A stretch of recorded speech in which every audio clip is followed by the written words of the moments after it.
فضیلت دی ہے، لیکن وَلَلْآخِرَةُ أَكْبَرُ دَرَجَاتٍ، یہ یہاں کے درجے یہاں رہنے والے ہیں، یہاں کی فضیلتیں یہاں رہنے والی ہیں، اور یہ یہاں کی درجہ بندیاں یہاں کے لیے ہیں، مگر جب آخرت ہوگی نا تو پھر وہاں محمد عربی صلی اللہ علیہ وسلم کے غلاموں کے درجے بلند ہوں گے، پھر انہی کی فضیلتیں ہوں گی۔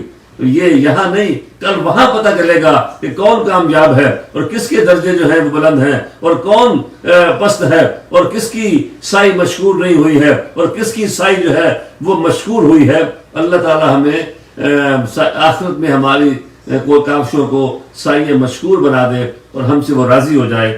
پھر فرمایا کہ اور جو شخص طلبگار ہوتا ہے، یہی اسی آیت کا ترجمہ دوبارہ سن لیجئے، اور جو شخص طلبگار ہوتا ہے آخرت کا اور جدوجہد کرتا ہے اس کے لیے پوری طرح، درا حالانکہ وہ مومن بھی ہو، بس یہ وہ خوش نصیب ہیں جن کی کوشش مقبول ہوگی۔ اے پروردگار، ہمیں دنیا کے راستے کا راہی نہ بنا، ہمیں آخرت کے راستے کا راہی بنا، اور جو ہم کاوش کریں، جو سعی ہم کریں، اسے اپنی بارگاہ میں قبول فرما لے۔ دعا کرتے رہیے کہ پروردگار ہمیں دنیا کی چکا چوند میں گم نہ کر دے، اور ہمیں اللہ آخرت کا راہی بنائے، اور ہمیں اللہ کریم آخرت کے لیے جو بھی ہم دنیا بھی کریں، الدنیا مزرعۃ الآخرہ، ہم اس دنیا کو آخرت کی کھیتی سمجھیں، اس دنیا میں محنت کریں مگر اس کی ہماری نیت، ہماری مراد آخرت رہے۔ دنیا بھی ہم اس لیے کمائیں کہ وہ ہماری آخرت بنانے کے کام آئے، اور ہم دعا یہ کرتے ہیں پروردگار ہمیں آخرت کے لیے سعی کرنے کی کوشش، سعی کی توفیق عطا فرما، اور ہماری اس سعی کو سعی مشکور بنا دے، قبول فرما لینا۔ پھر اگلی آیت جو ہے یہ بڑی بار بار اس عنوان پہ ہم بات کرتے ہیں، اور اس میں فرمایا والدین سے حسن سلوک کے جامع احکام جو ہیں سورہ بنی اسرائیل میں یہاں پہ عطا فرمایا حکم فرمایا آپ کے رب نے کہ نہ عبادت کرو بجز اس کے، اور ماں باپ کے ساتھ اچھا سلوک کرو، اگر بڑھاپے کو پہنچ جائے تیری زندگی میں ان دونوں میں سے کوئی ایک یا دونوں، تو انہیں اف تک مت کہو اور انہیں مت جھڑکو، اور جب ان سے بات کرو تو بڑی تعظیم سے بات کرو، اور جھکا دو ان کے لیے تواضع اور انکسار کے پر رحمت و محبت سے، اور عرض کرو اے میرے پروردگار ان دونوں پر رحم فرما جس طرح انہوں نے بڑی محبت و پیار سے مجھے پالا تھا جب میں بچہ تھا۔ یہاں ماں باپ کے لیے یہ اللہ رب العزت نے یہ ایسا قرآن پاک کا ایک ایسا حسین اور خوبصورت عنوان ہے کہ جس میں بدل کے اللہ تعالیٰ یہ بات بار بار قاری قرآن کے سامنے لاتا ہے تاکہ یہ نقطہ اس میں واضح ہو جائے کہ قرآن کا تقاضا یہ ہے کہ بندہ مومن اپنے ماں باپ کا مطیع اور فرمان بردار بن کے رہے، اور ان کی عزت توقیر کرنے والا بن کے رہے، ان کا احترام والا بن کے رہے۔ جیسے یہاں کہا کہ وَقَضَىٰ رَبُّكَ أَلَّا تَعْبُدُوا إِلَّا إِيَّاهُ وَبِالْوَالِدَيْنِ إِحْسَانًا إِمَّا يَبْلُغَنَّ عِندَكَ الْكِبَرَ أَحَدُهُمَا أَوْ كِلَاهُمَا فَلَا تَقُل لَّهُمَا أُفٍّ وَلَا تَنْهَرْهُمَا وَقُل لَّهُمَا قَوْلًا كَرِيمًا وَاخْفِضْ لَهُمَا جَنَاحَ الذُّلِّ وَقُل رَّبِّ ارْحَمْهُمَا كَمَا رَبَّيَانِي صغيرا۔ کہا کہ وقت اور تیرے رب نے یہ فیصلہ ہی کر دیا ہے، تیرے رب نے یہ فیصلہ فرما دیا، حکم دیا تیرے رب نے۔ کہیں یہ قدعینا جو ہے یہ حکم کے معنی میں آتا ہے، امر کے معنی میں آتا ہے، کہیں یہ حکم دینے کے معنی میں آتا ہے، کہیں یہ فراغت کے معنی میں آتا ہے، مگر یہاں پہ یہ حکم کے معنی میں حکم فرما دیا ہے تیرے اللہ نے، تیرے رب نے حکم دے دیا ہے۔ کیا حکم؟ اب اتنی بڑی بارگاہ کا اگر حکم ہے جو ہمارا پروردگار ہے رب کا، یہ وہ پالن ہار ہے۔ اور پھر کہا کہ ایک ہی دیکھیے کتنی اہمیت ہے ماں باپ کے ساتھ حسن سلوک کی، کہ ایک ہی سینٹنس میں، ایک ہی آیت میں، جس آیت میں اللہ رب العزت نے اپنا حق جتلایا ہے اسی آیت میں اللہ رب المان اس سے متصل ساتھ ہی اللہ رب العزت نے ماں باپ کے ساتھ حسن سلوک جو ہے وہ ہمیں اس کا حکم دیا ہے۔ گویا اس لیے کہ ہمارے وجود کا جو حقیقی سبب ہے ہماری تخلیق کا وہ تو ہمارا مالک ہے، ہم اسی کی مخلوق ہیں، مگر ہمارے اس دنیا میں آنے کا جو ظاہری سبب ہے وہ ہمارے ماں باپ ہیں۔ پھر ہماری جو پرورش ہے اصل تو حقیقی الحمدللہ رب العالمین، اصل ربوبیت تو رب حقیقی اور ربوبیت حقیقی وہ تو اللہ کی ذمہ اللہ فرماتا ہے، لیکن ظاہراً جو ہماری پرورش کرتے ہیں وہ ہمارے ماں باپ ہیں۔ آج ہم جب انسان بڑا ہو جاتا ہے نا تو وہ دیکھتا ہے کہ میرے پاس مال و منال ہے، یہ ہے وہ ہے، اور وہ بوڑھے ماں باپ کو کوئی اہمیت نہیں دیتا ہے۔ وہ اس کو یاد کرنا چاہیے ایک وقت وہ بھی تھا کہ جب ہم اتنے نحیف نزار اور کمزور ہوتے تھے کہ چارپائی پہ پڑے ہوئے، بیڈ پہ پڑے ہوئے ہم اپنے چہرے سے مکھی بھی نہیں اڑا سکتے تھے۔ یہ ہماری ماں ہماری ماں ہماری ماں ہماری ماں اور ہمارے باپ تھے جنہوں نے اس بچپن میں اپنا ٹائم انویسٹ کیا، اپنا وقت ہم پہ ہمیں دیا، اور انہوں نے اپنے وسائل ہم پہ لگائے، اور ہماری پرورش میں دن رات وہ لگے رہے، خود تکلیف میں رہے مگر ہماری راحت کا سامان کیا، خود مشکل میں رہے مگر ہمارے لیے آسانیاں تلاش کرتے رہے، خود وہ بھلے ناکام ہوئے مگر ہمارے لیے وہ آسمان سے تارے بھی توڑ کے لانے کے آرزو مند رہے، اور ہماری کامیابیوں کے لیے وہ دعا گو بھی رہے اور اس کے متمنی اور خواہاں بھی رہے۔ تو فرمایا کہ یہ ان ماں باپ کے لیے بار بار کہا اسی آیت میں جس میں اللہ کا اپنا حق بتایا کہ میری پرورش کرو اور میرے ساتھ کسی اور کو شریک نہ ٹھہراؤ۔ ولا وَقَضَىٰ رَبُّكَ أَلَّا تَعْبُدُوا إِلَّا إِيَّاهُ وَبِالْوَالِدَيْنِ إِحْسَانًا، اور ماں باپ سے اچھا سلوک کرو۔ اور آگے کہا إِمَّا يَبْلُغَنَّ عِندَكَ الْكِبَرَ أَحَدُهُمَا أَوْ كِلَاهُمَا، اور اگر تمہاری زندگی میں تمہارے ماں باپ میں سے کوئی ایک بڑھاپے کی عمر کو پہنچ جائے، ایک یا دونوں، فَلَا تَقُل لَّهُمَا أُفٍّ، ان کو اف تک نہ کہو۔ یہ اف کیا ہے؟ جو کہتے ہیں نا just to nod your head. You cannot even nod your head to your parents. آپ ایسے نہیں کہہ سکتے سر کو ہلا کر بھی، ذرا سا اشارے سے بھی کوئی ایسا اشارہ بھی نہیں کر سکتے، کوئی ایسا معنی خیز جملہ اور برا جملہ اور کوئی گالی گلوچ والا جملہ اور کوئی دل دکھانے والی بات کی تو دور کی بات ہے، کوئی بے معنی ایسا لہجہ، ایسی آواز جو ان کو بری لگتی ہو، اف، ایسا بھی آپ انہیں نہیں کہہ سکتے۔ وہ کہا وَلَا تَنْهَرْهُمَا، اور تمہیں ڈانٹ نہیں سکتے، تم ان کو تمہیں جھڑک نہیں سکتے ہو۔ وَقُلْ لَهُمَا قَوْلًا كَرِيمًا، اور ان کے لیے اچھے کلمات، نرمیوں والے، رفتوں والے الفاظ ان کے لیے استعمال کرو۔ وَخْفِضْ لَهُمَا جَنَاحَ الذُّلِّ، اور ان کے لیے اپنی عاجزی اور رحمت کے پر جو ہیں وہ بچھا دو۔ وَقُلْ رَبِّ ارْحَمْهُمَا كَمَا رَبَّيَانِي صَغِيرًا، اور پھر کہو کہ اے میرے پروردگار ان پر تو رحم فرما جیسے کہ انہوں نے میری پرورش کی ہے جبکہ میں چھوٹا تھا۔ یہ علماء تفسیر کہتے ہیں کہ اس میں جو اللہ کریم نے یہ کہا کہ پھر دعا کرو، پہلے سارے آداب بتائے کہ یہ اس طرح تم اپنے ماں باپ کا ادب و احترام کرو، اس طرح ان سے حسن سلوک کرو، اور آخر میں پھر یہ بھی کہہ دیا کہ ان کے لیے تم دعا کرو۔ تو ہمارا یہ ہے کہ تم جتنے بھی ان کی خدمت کر لو نا، تم جتنے بھی ان کے حقوق کی پاسداری کر لو نا، پھر بھی تم ان کا حق ادا نہیں کر سکتے ہو۔ جیسا کہ ایک شخص نے جناب رسول اللہ صلی اللہ علیہ وسلم سے سوال کیا کہ یا رسول اللہ صلی اللہ علیہ وسلم، میں نے اپنی ماں کو اپنے اوپر سوار کر کے کاندھوں پہ بٹھا کے میں نے تپتی ہوئی نوکیلے پتھروں پر چلتے ہوئے اس کو خانہ کعبہ کا طواف کرایا ہے، تو کیا میں نے ان کا حق ادا کر دیا ہے؟ تو جواب عطا ہوا کہ ہاں، تجھے پیدا کرنے میں جو اس نے درد کے جھٹکے سہے تھے، شاید کسی ایک جھٹکے کا حق تو نے ادا کر دیا ہو۔ معنی یہ ہے کہ کچھ ہو جائے، ہم کتنا کچھ بھی کر لیں، ہم اپنے ماں باپ کا حق ادا نہیں کر سکتے۔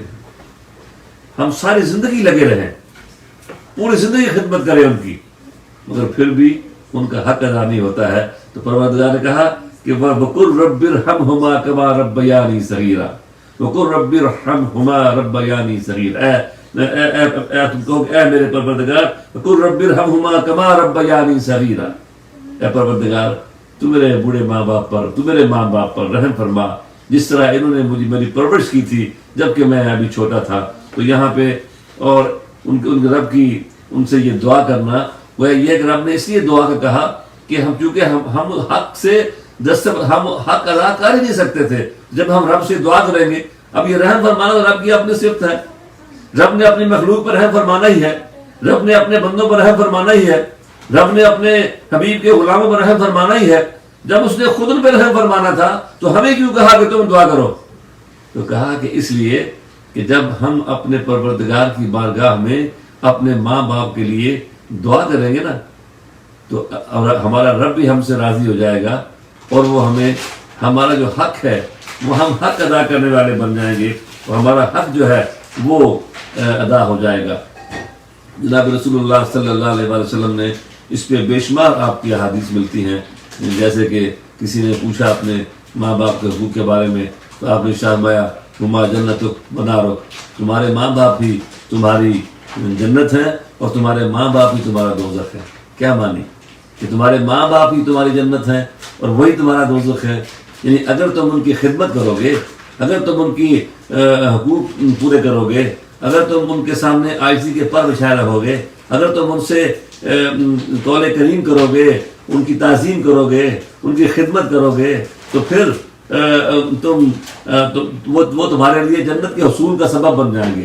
اور اگر تم ان کو ڈانٹو گے، اگر تم ان کی گستاخی کرو گے، اگر تم ان کی بے ادبی کرو گے، تو پھر یہی تمہارے لیے جہنم میں جانے کا ذریعہ بن جائیں گے۔ اسی طرح ایک جگہ آپ نے یہ بھی فرمایا کہ سخط الرب فی سخط الوالد اور ورد الرب فی رضا الوالد، رضا الرب فی رضا الوالد وسخط الرب فی سخط الوالد، کہ اللہ کی رضا تمہارے والد کی رضا میں ہے، اللہ کی رضا تمہارے والد کی رضا میں ہے، اور اللہ کی ناراضگی تمہارے والد کی ناراضگی میں ہے۔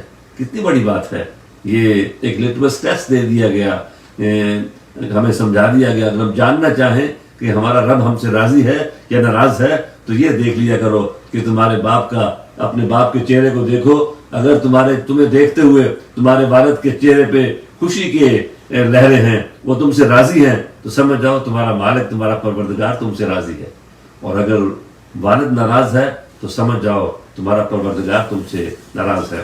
اور ایک جگہ پہ رضا الوالدین آیا ہے، دونوں کا ذکر آیا ہے کہ تمہارے رب کی رضا تمہارے والدین کی رضا میں ہے اور تمہارے رب کی ناراضگی تمہارے والدین کی ناراضگی میں ہے۔ اے ماں باپوں والو، اگر اللہ نے ابھی تک تمہارے سروں پر یہ رحمت کا سایہ رکھا ہوا ہے، اگر یہ شجر سایہ دار تمہارے سروں پہ موجود ہیں، اگر یہ رحمت کا چھاتا تمہارے سروں میں موجود ہے، تو قدر کرو ان کی کہ یہ سدا ساتھ رہنے والے نہیں ہیں، یہ سدا ساتھ نہیں رہتے ہیں۔ ان سے پوچھو جن کے ماں باپ نہیں ہیں، ان سے پوچھو جن کے ماں باپ اگلے جہان جنتوں میں جا کے آباد ہو گئے ہیں۔ اب کوئی ان کو دیر سویر سے آنے کا پوچھتا نہیں ہے، اب کوئی ان کے لیے دعائیں کرنے والا پیچھے نہیں ہے، اب کوئی ان کا انتظار کرنے والا نہیں ہے، اب رات کے پچھلے پہر میں کوئی اٹھ کر کے آنسو بہا کے ان کے لیے دعا کرنے والا نہیں ہے۔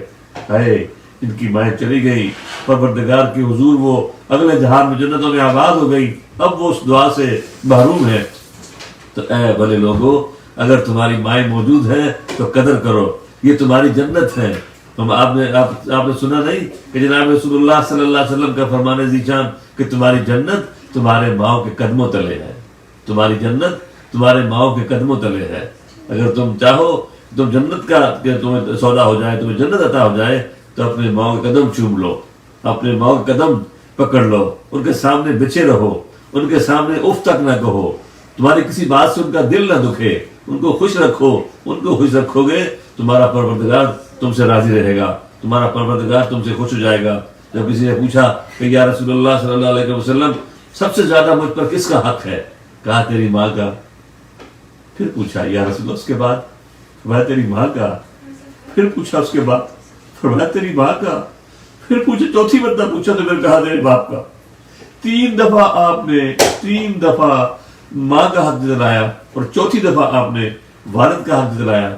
تو اب بھی کیا ہم اپنی ماؤں سے ماؤں کا ادب کرنے والے نہیں بنیں گے؟ کیا اب بھی ہم اپنی ماؤں کا احترام کرنے والے نہیں بنیں گے؟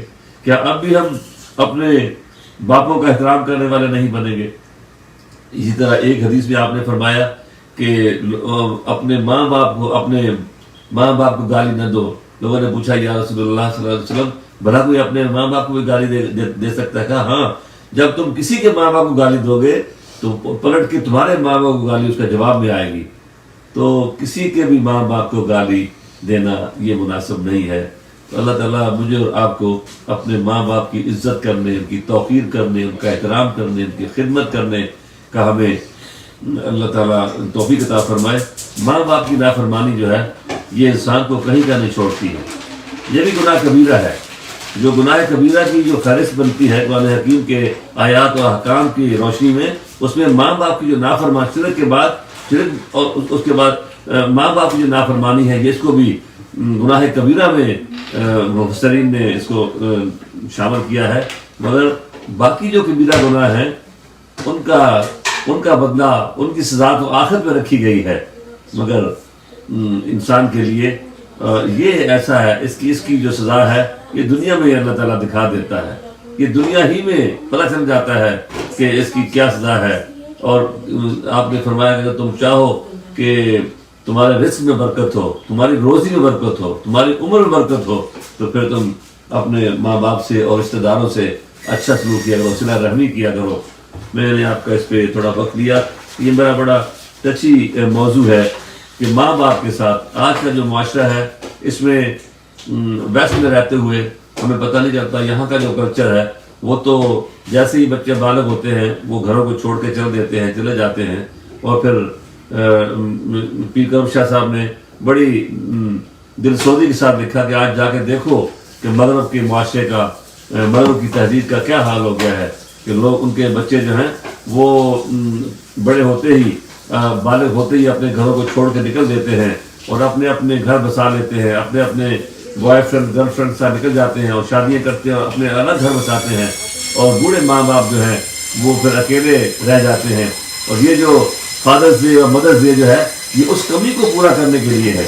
ہم اس کی چکا چوند میں اس کے پیچھے بھاگ رہے ہیں. اور اپنے ملکوں میں یہ نہیں کہتا کہ یہ منانا نہیں چاہیے، مگر میں اس کی علت بتا رہا ہوں کہ یہ مدرز ڈے اور فادرز ڈے دراصل وہ جو کمی ہے، جو خلا پیدا ہو رہا تھا کہ بچے تو اپنے اپنے گھروں میں آباد ہو گئے تھے اور ماں باپ اکیلے رہ گئے تھے. Then they thought that we must pay visit to our parents. So there must be some day that we should go back and see our parents, see our mama, see our dad. So this was the philosophy behind the Mother's Day and Father's Day. لیکن اسلام نے تو ہمیں یہ بتایا ہے کہ ماں باپ کا چہرہ کبھی تمہاری نگاہوں سے اوجھل ہونا ہی نہیں چاہیے. یہ نہیں کہ تم دنیا کی رنگینی میں کھو جاؤ اور سال میں ایک مرتبہ پلٹ کے آؤ اور دیکھو کہ تمہاری ماں زندہ ہے یا نہیں ہے، اس کو کوئی ضرورت ہے یا نہیں ہے، بس ایک کیک اس کے لیے لے آؤ تو اس کا حق ادا ہو جائے گا. نہیں، ایسا نہیں ہے. وہ نظروں کی قضائیں کیسے پوری ہوگی؟ کسی نے کہا تھا نا کہ نمازیں گر قضا ہوں پھر ادا ہوں، نمازیں گر قضا ہوں پھر ادا ہوں، نگاہوں کی قضائیں کب ادا ہوں. نمازیں گر قضا ہوں پھر ادا ہوں، نگاہوں کی قضائیں کب ادا ہوں. یہ جو نگاہیں قضا ہو جائے گی، پھر نگاہیں تو ہوگی، آنکھیں تو ہوگی، مگر وہ چہرے نہیں رہیں گے، وہ چہرے نہیں رہیں گے. اس لیے اے ماں والو، اے باپوں والو، قدر کر لو آج اپنے ماں باپ کی، ان کی خدمت کر لو، ان کی عزت کر لو، ان کو راضی کر لو. اور میں یہ نبی اکرم صلی اللہ علیہ وسلم کی حدیث پاک سے بات کیجیے. آپ نے فرمایا کہ جو اپنے ماں باپ کے چہرے کو دن میں ایک مرتبہ دیکھتا ہے، اللہ اس کو ایک حج مقبول کا ثواب عطا فرماتا ہے. دیکھیے کہ آپ پیسہ خرچ کرتے ہیں اور پیسہ خرچ کر کے آپ، معافی چاہتا ہوں میں تھوڑا جذباتی ہو گیا اس مسئلے پہ. یہ میرا بڑا مرغوب اور محبوب موضوع ہے کہ ہمارے اس دور میں لوگ جو ہیں وہ اس سے غافل ہیں. آپ نے فرمایا کہ یہ جو ایک مرتبہ جو اپنے ماں باپ کے چہرے کو دیکھنا ہے وہ ایک حج مقبول کا ثواب ہے. لوگوں نے پوچھا یا رسول اللہ اگر ہم دن میں 100 دفعہ دیکھیں اس کو، آپ اس کو فرمایا کہ اللہ بہت بڑا ہے اور وہ پاک ہے، اس کے ہاں کمی نہیں ہے. اگر تم اتنی مرتبہ بھی دیکھو گے تو اللہ تبارک تعالیٰ تمہیں اتنے ہی ثواب تمہیں عطا فرما دے گا. تو ماں باپ کا جو احترام ہے اور ماں باپ کی جو خدمت ہے وہ ازبس لازم ہے.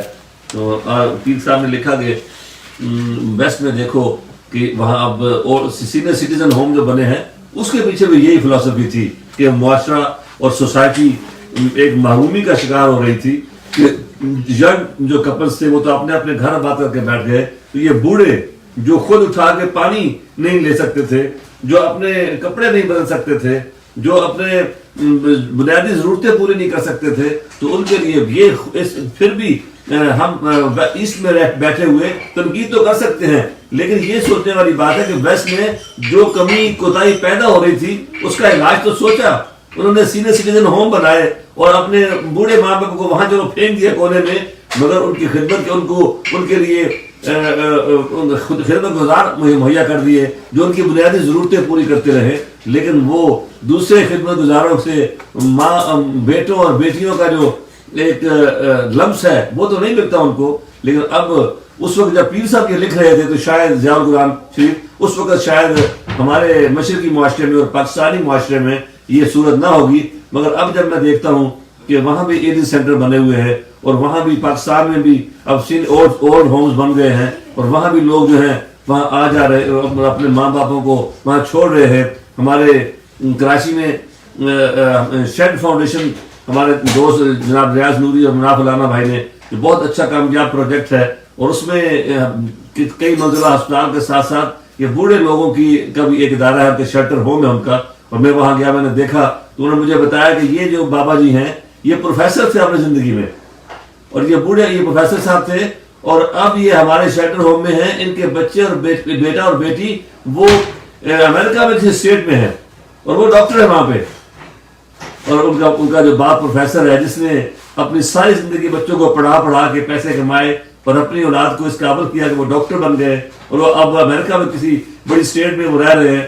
تو ان کا جو باپ ہے وہ شیلٹر ہوم میں پڑا ہوا ہے. تو اب پاکستان کی بھی جب ایسی خبریں ہم دیکھتے ہیں تو افسوس ہوتا ہے. اسی طرح اور بھی کئی خواتین کے ہم جانتے ہیں. تو اللہ تعالیٰ ان اداروں کو برکتیں دے. شیڈ فاؤنڈیشن جیسے جو ہمارے ادارے کام کر رہے ہیں کہ وہ اپنے ایسے محروم طبقات کی مدد میں لگے ہوئے ہیں، لیکن وہاں ہماری ایک ذہنی اور نفسیاتی جو کیفیت ہے اس کو بلند کرنے کی ضرورت ہے. ہمیں اپنے لوگوں کی تربیت اخلاقی کرنے کی ضرورت ہے کہ ویسٹ کے پیچھے چکا چوند کے ہر شاید اس طرح نہ لے جاؤ. میں بڑا حیران ہوا، میں بس اپنی بات ختم کروں گا، بے ربط ہو جاؤں گا. باقی مضامین انشاءاللہ شام کے ٹرانسمیشن میں ہم کریں گے. کہ میں جب دیکھتا ہوں، مجھے خبریں میں نے دیکھی، تصویریں دیکھی کہ اسلام آباد یونیورسٹی میں ہیلووین منائی جا رہی ہے. اللہ کیا کہاں پہنچ گئی ہے یہ قوم. یہ سمجھتے ہیں کہ شاید جو مغرب کی مادر پدر آزادی ہے، یہاں کی جو بے روی ہے، یہاں کی جو اخلاقی برائیاں ہیں، یہاں کی جو عیش کوشی ہے، شاید اس وجہ سے انہوں نے ترقی کی ہے. یہ ہم مدرس ڈے منا رہے ہیں، ہم فادرس ڈے منا رہے ہیں، ہم ہیلووین منا رہے ہیں، ہم یہ سارے ہم اس طرح کے لباس پہن رہے ہیں، ہم اس طرح کے مخلوط محفلیں کر رہے ہیں، ہم ناو نوش کر رہے ہیں، ہم شراب نوشی کر رہے ہیں، ہم بغیر نکاح کے بغیر شادی کے ہم تعلقات کو ہم فروغ دے رہے ہیں، ہم میری مرضی کی طرف بڑھ رہے ہیں. اور عورتیں جو ہیں وہ اپنی جنگ میں نکلی ہوئی ہیں. تو سمجھتے ہیں شاید ویسٹ نے اس طرح ترقی کی ہے. ایسے نہیں. ویسٹ نے اس لیے ترقی کی ہے، ویسٹ اس لیے بالادست ہے کہ ان کی یونیورسٹیاں آباد ہیں، ان کی درسگاہیں آباد ہیں، یہاں استاد کی عزت ہے، یہاں پہ ان کی لیبارٹریاں آباد ہیں، ان کی ریسرچ گاہیں آباد ہیں، ان کے ریسرچ سینٹرز آباد ہیں، ان کے سائنسدان جتے ہوئے ہیں، ان کے ڈاکٹرز محنت کر رہے ہیں، ان کے انوینشنز کر رہے ہیں اور ان کے قوت کے سارے سرچشمے ان کے ہاتھ میں، سوتے ان کے ہاتھ میں ہیں. تو یہ جب طاقت ان کے ہاتھ میں ہے، جب تحقیق ان کے ہاتھ میں ہے، جب جستجو ان کے ہاتھ میں ہے، جب لگن ان کے ہاتھ میں ہے، جب اپنے ملک اپنے قوم کے لیے دیانت امان ان کے ہاتھ میں ہے، جب انسانیت کو نفع پہنچانا وہ ان کے ہاتھ میں ہے، تو اللہ کا فیصلہ تو یہی ہے کہ وہ انہی کو عروج دیتا ہے جو فائدہ مند ہوتے دوسروں کے لیے. تو میں اپنی قوم سے، اپنے پاکستانی بھائیوں سے جو یہاں بھی ہیں اور وہاں بھی ہیں، جہاں بھی رہتے ہیں، انہیں کہوں گا کہ آئیے امانت کی طرف، دیانت کی طرف، محنت کی طرف، علم کی طرف، تحقیق کی طرف، جستجو کی طرف اور ریسرچ کی طرف اور اپنے لوگوں کی خدمت کی طرف اور اپنے لوگوں کو اکٹھا کر کے ان کو اٹھانے کی طرف. اور جتنے باقی راستے ہیں یہ بیداروی کے، ان کو چھوڑ دیجئے. یہ اس طرح ترقی نہیں کی ہے. تو ماں باپ کی خدمت کیجئے کہ نوبت ہی نہ آئے کسی ماں اور کسی باپ کو شیلٹر ہوم میں جانے کی اور سینئر سٹیزن ہوم میں جانے کی. پھر مزہ ہے. پھر ہم اگر ہنستے ہیں، طنز کریں ویسٹ کے سینئر سٹیزن ہوم پہ، تو پھر آپ کو حق بنے گا کہ اگر آپ کے معاشرے میں، آپ کے محلے میں کوئی ایک بھی بوڑھا ایسا نہ ہو کہ جس کو اس طرح بے بسی کے عالم میں کسی شیلٹر ہوم میں پناہ لینی پڑے. اللہ تعالیٰ مجھے اور آپ کو عمل کی توفیق عطا فرمائے.